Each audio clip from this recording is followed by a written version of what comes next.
सध्या टिपू सुलतानचा विषय चालू आहे, त्यावर काँग्रेस विरुद्ध भाजप असं आंदोलन देखील पुण्यात झालं. नाही बघा, हा काय राजकारणाचा भागच नाही ना. छत्रपती शिवाजी महाराजांच्या बरोबर तुम्ही जर एका हिंदूंच्या विरोधामध्ये ज्यांनी प्रचंड काम केलंय, हजारो लाखो हिंदूंचं हत्या ज्यांनी केलेली आहे, त्या टिपू सुलतानची तुलना तुम्ही छत्रपती शिवाजी महाराजांच्या सोबत करताय. इतकं नीच आणि घाणेरडं राजकारण सुरू आहे. खरं तर ह्या अशी भूमिका घेणाऱ्या लोकांना चौकात फाशी देण्याची आवश्यकता आहे.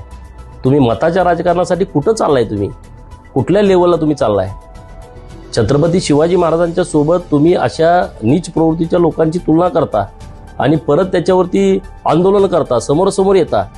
हे महाराष्ट्रासाठी शोभिवंत नाही आहे.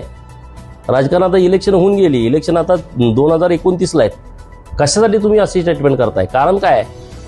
छत्रपती शिवाजी महाराजांनी जे काम केलेलं आहे ते काम अख्ख्या जगाला माहीत आहे, अख्ख्या हिंदुस्थानाला माहीत आहे. ते काय पार्टीचं राजकारण आहे काय? छत्रपती शिवाजी महाराज ही देशाची अस्मिता आहे, देशाचा स्वाभिमान आहे. त्यामुळं अशा पद्धतीची स्टेटमेंट जे कोणी चुकीचं करतायत त्यांना कडकमधलं कडक शासन हे केलंच पाहिजे. जनता नक्की त्यांना त्यांची जागा दाखवते वेळोवेळी, परत आणि दाखवेल.